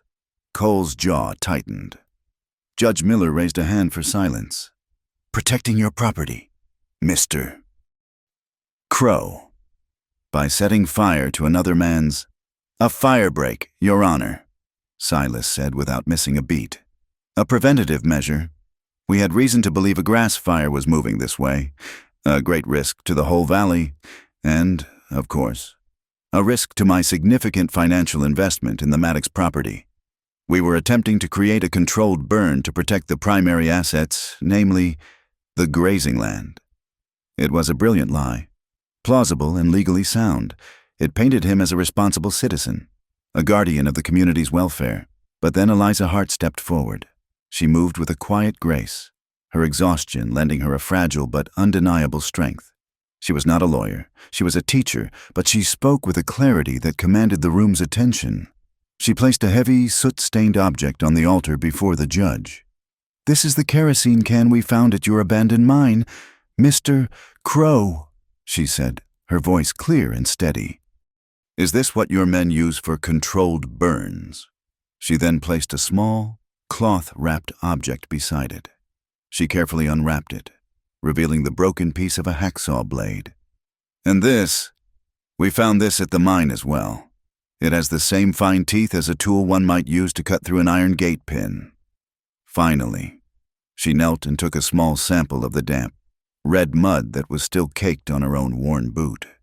She placed it on a clean piece of paper on the altar. "And this is the mud we found on Mr. Maddox's broken gate the morning after the first attack. It is the same red clay that covers the ground at your mine. It is not found anywhere else in this valley." She straightened up and looked at the judge. "But you don't have to take my word for it. She turned to the crowd, her eyes finding the small group of her students huddled with their parents. "Samuel," she called gently. "Can you come here, please?" The small, freckle-faced boy, Samuel, walked nervously to the front, his parents giving him a reassuring push. Eliza unrolled a large piece of butcher paper on which she and the children had drawn a map of the area, the town, the ranches, the creeks. "Samuel," she said, pointing to the map, "can you show the judge the place where the ground bleeds, the place with the sticky red mud?" Without hesitation, the boy's small, grubby finger landed on the square marked Crow Mine. "Right there, ma'am," he said in a small, clear voice. "That's the red land." The effect in the room was electric, the simple, irrefutable testimony of a child cut through Silas Crow's sophisticated lies like a hot knife through butter. The murmuring in the pews grew louder, more insistent. Silas Crow, for the first time, looked rattled. A faint flush crept up his pale neck. He forced a dismissive laugh. "Your Honor, this is absurd." The testimony of a child. A collection of rusted junk. I was protecting my assets. Cole stepped forward then, his movements slow and deliberate. He was not looking at the judge. He was looking directly at Silas Crow. His voice was dangerously quiet, but every person in the church heard him. "Is cutting a man's gate pin in the middle of the night your idea of firefighting, Crow?" The question was simple, direct, and devastating. It was the plain-spoken truth of the frontier, and it resonated with every farmer and rancher in the room. They understood broken fences and the code of neighborly conduct. They understood sabotage. The collective gaze of the town settled on Silas Crow, and it was a heavy, suffocating weight. Judge Miller looked from Cole's unblinking stare to Silas's suddenly pale face. He looked at the faces in the pews hard, weathered faces that were now set with a grim consensus. He was not just a judge. He was an instrument of the community's will. "Sheriff," the judge said to the stout man standing near the door, "take 2 men. Ride out to the old Crow Mine. Conduct a thorough search of the premises. Look for anything that might pertain to this matter." Silas started to protest, but the sheriff was already nodding, and 2 men from the pews were already standing up, their faces set. The will of the room had shifted. It was no longer Cole Maddox against Silas Crow. It was the town against him. The judge's eyes now settled on the sweating, trembling figure of Tully. "Son," he said, his voice now gentle, but with an underlying edge of steel, "I am giving you one chance to tell the truth, the whole truth. Were you paid to do what you did tonight?" Tully looked at Silas Crow, a desperate, pleading look. Silas's face was a mask of cold fury. He gave a tiny, almost imperceptible shake of his head. But it was too late. Tully had seen the shift in the room. He knew he was alone. His shoulders slumped in defeat. Sweat poured down his face. "He paid me," Tully whispered, the words a ragged confession. "He paid us all. Gold coin. Said to break him. To burn him out." A collective gasp went through the church. The accusation, now confirmed, hung in the air, thick and poisonous. The color drained from Silas Crow's face. The mask of civility shattered, revealing the raw, ugly ambition beneath. He took a half step back, his composure finally broken. But even in defeat, his instinct was to threaten. He pointed a trembling finger at Cole. "This changes nothing," he hissed, his voice a venomous whisper. "The debt is still the debt. In 2 weeks, no. 1 week now, this ranch, this land, it will all be mine legally." Judge Miller slammed his gnarled hand down on the altar. The sound was like a gunshot in the silent church. "Enough," he roared, his voice filled with a righteous fury that seemed to make him 10 feet tall. "There will be no talk of foreclosure tonight, Mr. Crow." He stood up, leaning on the altar, his gaze sweeping over the room. "Here is my ruling. Tully, you and any other man identified in this business will serve 6 months of hard labor, rebuilding every fence you broke and then some. Mr. Crow," he said, his eyes locking on the banker, "you will pay a fine to this community so severe it will make your teeth ache. You will pay for every head of cattle lost, for every acre of grazing land burned, and you will personally deliver a payment to Mr. Maddox sufficient to cover his losses and buy feed for the coming winter." He paused, letting his words sink in. "As for the banknote," he said, his voice dropping to a low, final tone, "the due date is hereby suspended indefinitely, pending a full investigation into your business practices by the territorial authorities. This court is adjourned." For a moment, no one moved. The only sound was the steady, rhythmic drumming of the rain on the church roof. Then, Eliza looked at Cole. He was standing perfectly still, his shoulders, which had been hunched with the weight of years of struggle, slowly uncoiling. He let out a long, shuddering breath, a sound like a man who has been held underwater for a very long time and has finally, blessedly, broken the surface. A wave of relief so profound it was almost painful washed over his face. He met her gaze, and in his eyes, she saw not just gratitude, but a kind of dawning wonder, as if seeing the world for the first time without a shadow hanging over it. Outside, the rain fell in straight, silver lines, washing the soot from the air and the dust from the thirsty ground. It ran in clean rivulets down the wooden steps of the church, carrying away the last of the night's grime, leaving the world clean and new and full of possibility. The days that followed the impromptu trial in the church were quiet, washed clean by the rain and a collective, unspoken sense of relief. The oppressive weight of Silas Crow's influence had lifted from Dry Willow, not entirely, but enough for people to breathe again. For Cole Maddox, the quiet was a foreign country he was only just beginning to explore. The silence was no longer filled with the ghosts of debt and failure, but with the simple, solid sounds of a world slowly righting itself, the lowing of his recuperating herd, the rhythmic creak of a saddle, the distant laughter of children from the schoolhouse. One evening, as the sun bled across the horizon, he and Eliza sat on the porch steps. The air was cool and smelled of damp earth and sage. They didn't speak much, their shared silence having become a language of its own. Cole was running a whetstone along the blade of his knife, a familiar, meditative motion. Eliza was mending a tear in one of the school books. He stopped his work, the blade still and glinting in the last light. He looked at his own hands, one still bandaged, the other calloused and scarred from a lifetime of hard labor. He hesitated, then unbuttoned the cuff of his shirt and pushed the sleeve up past his elbow. On the inside of his forearm was a puckered, ugly scar, an old burn that marbled the skin in shades of pink and white. "The fire," he said, his voice low and rough. "The one that took my brother. Thomas." Eliza put down her book, her full attention on him. She didn't speak, didn't prompt him. She simply waited, giving his words the space they needed to exist. "I was supposed to be watching him," Cole continued, his eyes fixed on the scar as if reading a story only he could see. "He was only 10. I was 14. We were burning a field of dry stubble before the spring planting. A gust of wind came up, a freak thing. It jumped the fire break. The barn went up so fast, like a torch." He paused, swallowing hard. "He was inside, chasing a stray cat. I told him to stay put while I went for another water bucket. By the time I got back..." He fell silent, the memory too heavy for words. He touched the scar on his arm. "I ran in after him. A beam fell. I got this, but I couldn't get to him." He finally looked at her, and his eyes, usually so guarded, were raw with a grief that 15 years had not managed to dull. "The whole town. They whispered that it was the Maddox bad luck, but it wasn't luck. It was me. I told him to stay. I carry that. It's heavier than any rock." He had finally given voice to the guilt he had carried like a stone in his chest, the true source of his isolation. It wasn't just the loss. It was the blame, a burden he had never allowed himself to share.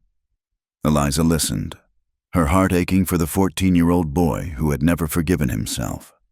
She didn't offer empty platitudes or tell him it wasn't his fault. Words couldn't heal a wound that deep.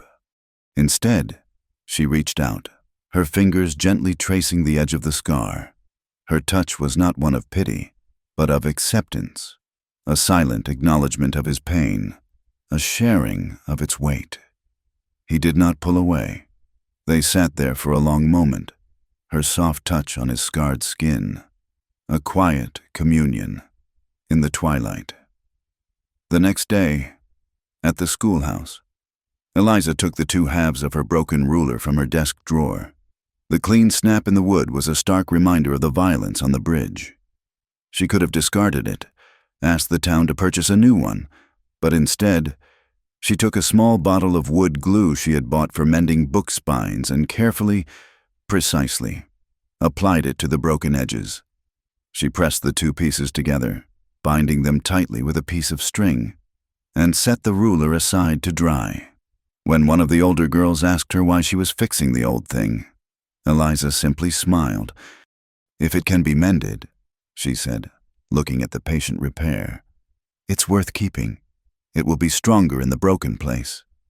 She placed the mended ruler on her desk, a silent testament to her belief that what is damaged is not necessarily lost.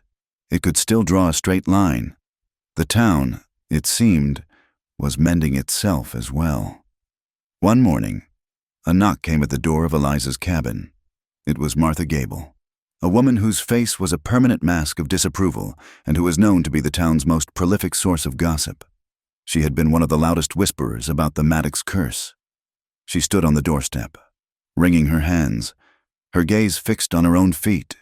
In her arms, she held a loaf of freshly baked bread, wrapped in a clean linen cloth. "Miss Hart," she began, her voice tight. Some of us were wrong. About Mr. Maddox, about everything." She finally looked up, her eyes watery with a difficult shame. "We let our fear get the better of our sense. This is an apology." She thrust the loaf of bread toward Eliza. The bread was still warm, its yeasty aroma a scent of humble peace.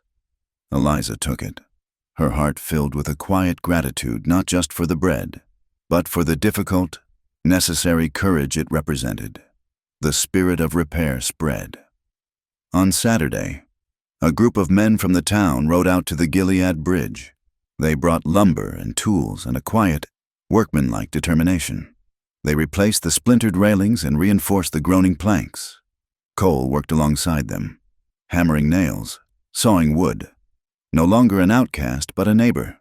The children from the school came too, and with a can of white paint Eliza had bought for the schoolhouse, they carefully painted a single word on a new, strong crossbeam stay. It was a message for the bridge, for the teacher, for the lonely rancher. It was a promise the town was making to itself. Cole's own small world was also being rebuilt. His one remaining ranch hand, an old, quiet man named Jeb, who had stayed on even when the pay was late and the work was brutal, had worked tirelessly to round up the scattered cattle. That evening, Cole went to the bunkhouse and handed Jeb his wages, plus a significant amount more from the money Silas Crow had been forced to pay. Jeb looked at the extra coins in his palm, his weathered face breaking into a rare, surprised smile. "It's too much, boss." "No, it's not," Cole said, his voice steady. He looked the old man in the eye. "Thank you, Jeb, for not looking away when things got hard." The words were simple, but they carried the weight of years of shared hardship and unspoken loyalty. That night, Eliza sat at her small table, her journal open before her. The lamp cast a warm, golden pool of light on the page. She didn't write a letter to her sister. She wrote to herself, trying to make sense of the profound shift that had occurred within her. "To stay," she wrote, dipping her pen in the ink, "is not a passive state. It is not simply the absence of leaving. It is an action. It is to choose a piece of ground and to defend it. It is to mend what is broken. It is to accept an apology. It is to build a bridge. It is a verb." The following week, they began a new project, born from a conversation as simple as the setting sun. Eliza had lamented the lack of books for the town's children. Cole had pointed to a section of the main barn that had been used for storing old, broken tack. It was dry, sturdy, and unused. An idea took root. They spent the next few days transforming the space. Cole, using lumber paid for by Crow's fines, built long, sturdy shelves, His hands, so used to the rough work of fences and corrals, proved to be surprisingly deft and precise. Eliza cleaned and swept, the scent of her lemon soap mingling with the sweet, earthy smell of old hay and dry wood. They worked together in a comfortable rhythm, the sounds of hammering and sawing a kind of music. They were building not just a library, but a shared future, one plank, one nail at a time. The space began to smell of fresh-cut pine, and as Eliza began to unpack her crates of books, the papery, inky scent of stories. One afternoon, they were hanging a heavy kerosene lamp from a high central beam. Eliza stood on a rickety wooden crate, reaching up to secure the chain, while Cole held the crate steady below. Her fingers were just short of the hook. "A little higher," she said, stretching onto her toes. As she did, the old crate wobbled beneath her. She let out a small cry as her balance gave way, and she started to fall backward. Cole moved in an instant. He didn't think, he reacted. He dropped his hold on the crate and caught her, his arms wrapping around her waist, pulling her flush against his chest. It was not a dramatic, sweeping gesture, but a sudden, clumsy, and utterly real collision. The world stopped. Her hands were braced against his shoulders. His arms were a solid band around her. She could feel the steady, powerful beat of his heart against her own frantic pulse. He was warm and solid, and he smelled of sawdust and clean sweat. She looked up into his face, his cloudy eyes now clear and focused entirely on her. His breath hitched. His hands, holding her, trembled slightly for a moment before his grip became sure and steady. A safe harbor. This was the moment for a kiss. The air was charged with it, with all the unspoken words, the shared dangers, the quiet moments of understanding. But a kiss felt too simple, too easy for what had grown between them.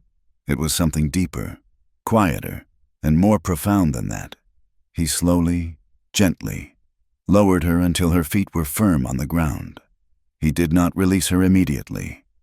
His hands rested on her waist and hers on his shoulders. There was no need for words. In his eyes, she saw the end of his solitude. In her eyes, he saw the end of his journey. He finally let his hands fall to his sides. She stepped back, her face flushed, a small, shy smile on her lips. He cleared his throat. "Tomorrow," he said, his voice a little rough. "We can finish the last shelf. At dawn, before the heat sets in." It was not a question. It was a promise of another day, of more work to be done together. She simply nodded. "At dawn," she agreed. There was nothing more to say. She turned and walked back to her cabin, and he stood and watched her go. On the porch of the main house, Cole's old dog, a gray-muzzled hound who had been his only companion for years, lifted his head, gave a soft sigh, and curled back into a deep, peaceful sleep, his slow, even breaths rising and falling like the gentle tide of a new and quiet life. The machinery of consequence, once set in motion, grinds slow but exceedingly fine. For Silas Crow, the judgment rendered in the church was not the end, but the beginning of a public and humiliating unraveling.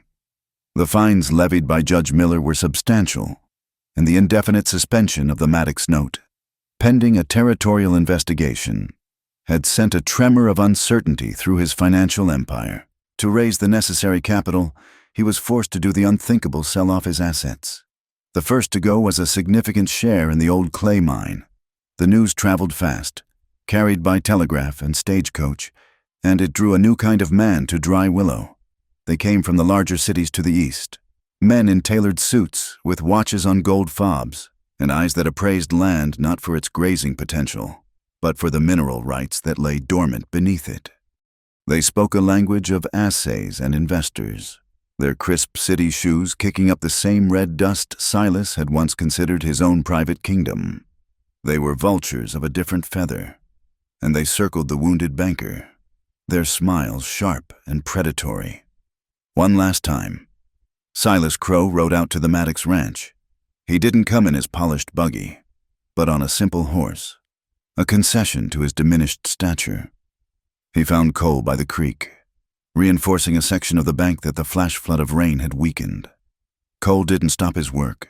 He continued to set stones, his movements steady and sure, the muscles in his back and shoulders working with a rhythm of purpose.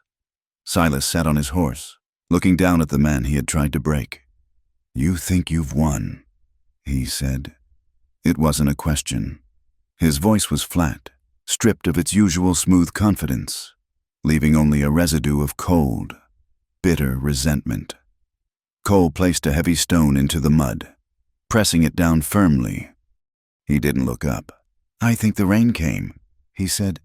"The judge is an old fool," Silas spat. "And the town is a pack of sentimental sheep.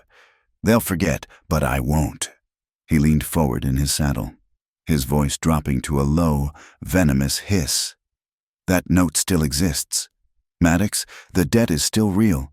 There are other ways to collect. I can still find a way to pull you under."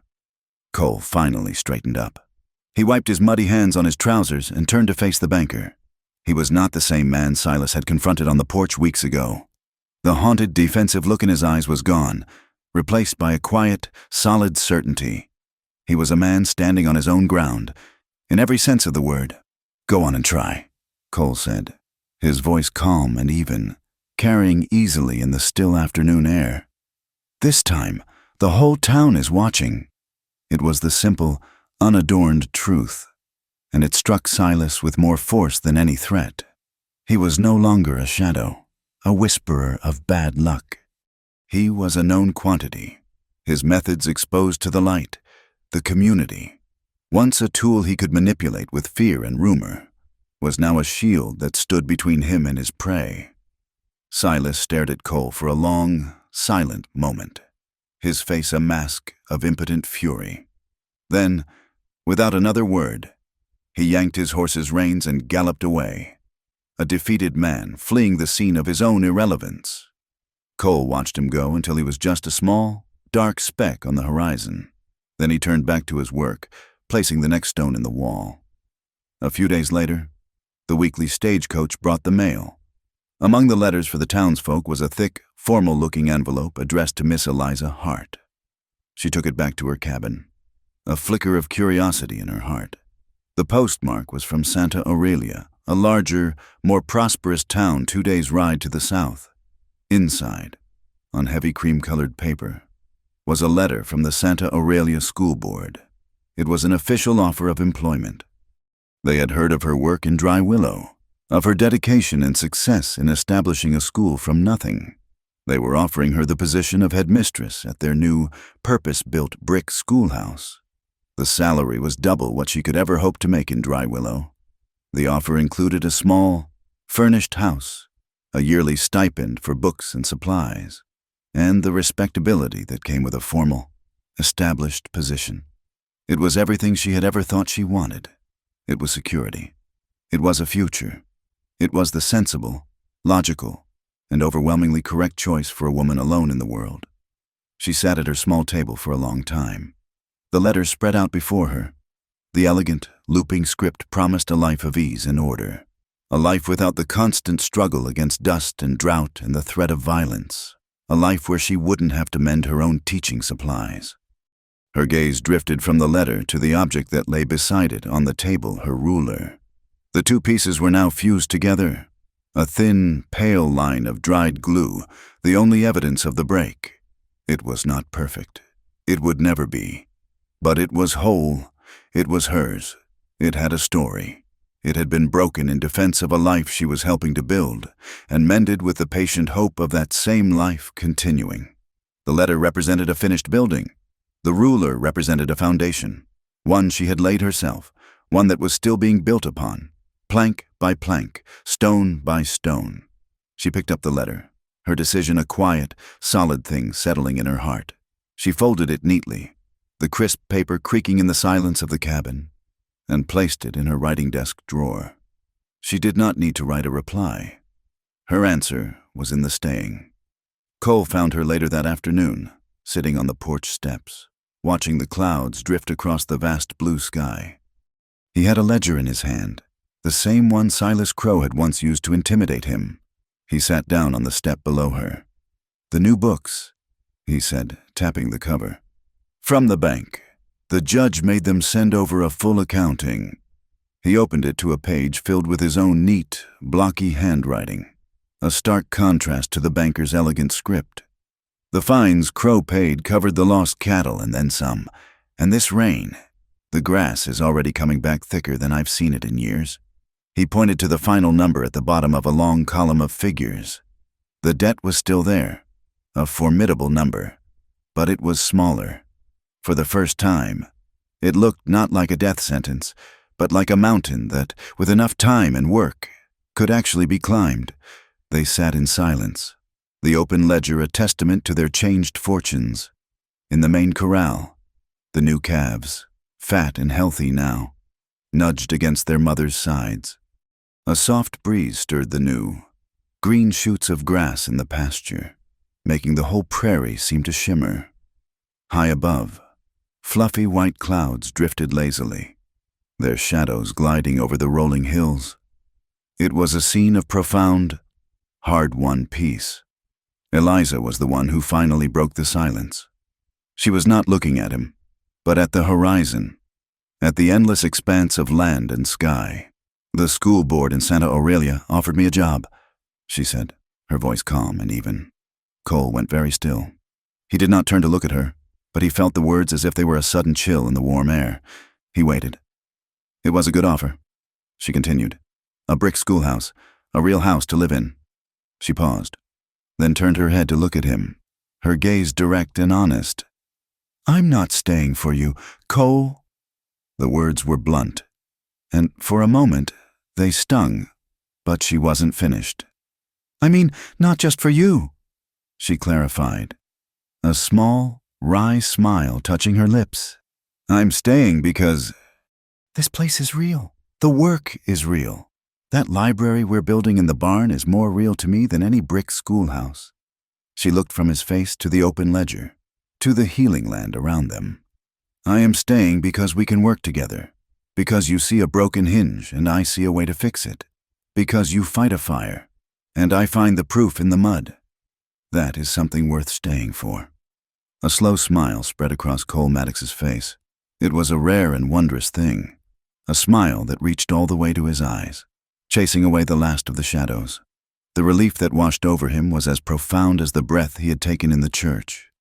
She was not staying out of pity, or duty, or some romantic notion. She was staying because she was his partner. She had chosen this life, this struggle, with her eyes wide open. "That," he said, his voice thick with an emotion he couldn't name, "is what I was hoping to hear." He closed the ledger and set it aside. Then he stood up and held out his hand to her. It was not a gesture of romance, but of agreement, a sealing of a bargain. She placed her hand in his. His was calloused and hard. Hers was smaller and softer, but their grip was one of equal strength. It was a handshake, a contract with no ink, no paper, witnessed only by the endless sky, the silent land, and the whisper of the wind through the new grass. It was a promise to face the mountain together. A new season settled over Dry Willow, a season not marked on any calendar. It was a season of repair. The scars of the fire on the land were already beginning to fade, covered by a determined fuzz of new green grass. The scars on the people were healing, too, knitted together by the common thread of shared purpose. The most visible sign of this new season hung from the wide entrance of the old tack room in Cole's main barn. It was a handsome sign, made from a single, wide plank of pine that Cole had sanded smooth with his own hands.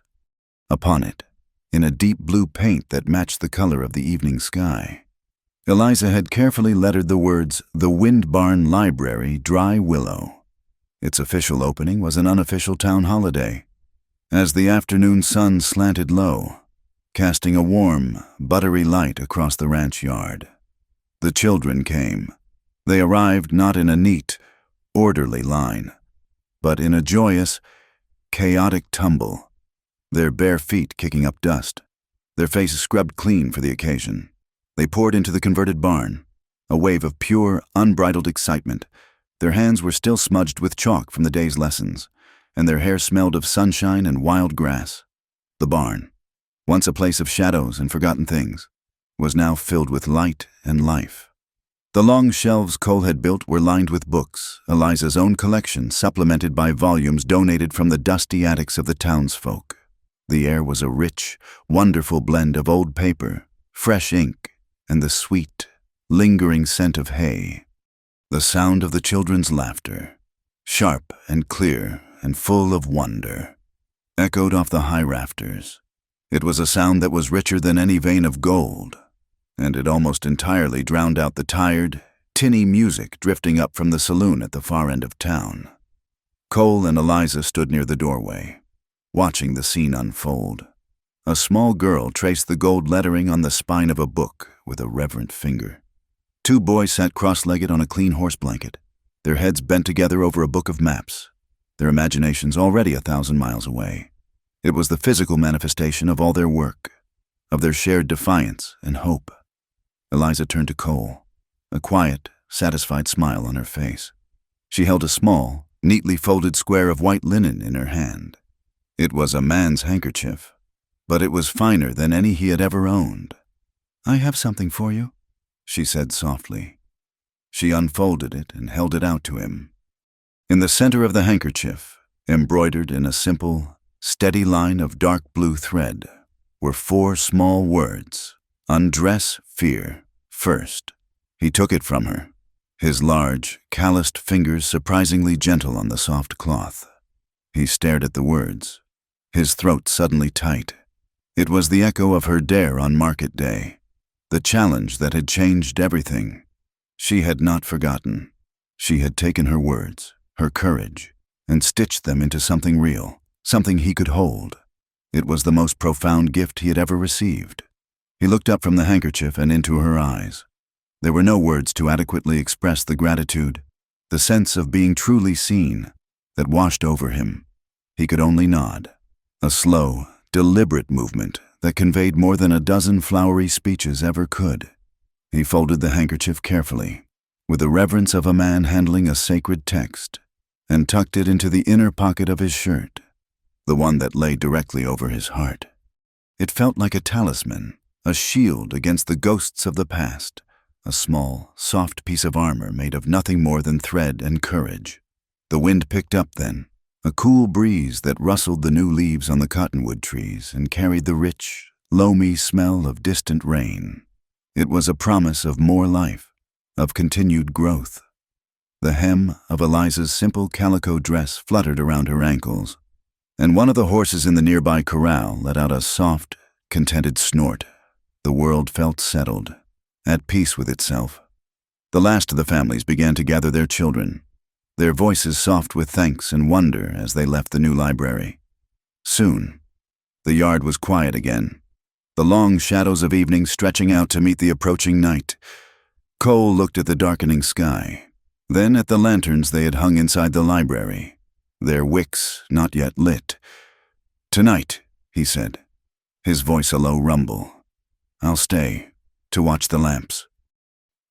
It was a simple statement of fact, but they both knew its deeper meaning. He was not just watching the lamps. He was standing guard over this new, fragile thing they had built. He was protecting their shared ground. Eliza looked from the warm, inviting space of the library to his strong, quiet profile. She nodded, her own promise a simple, steady echo of his. "And I," she said, "will stay to watch you."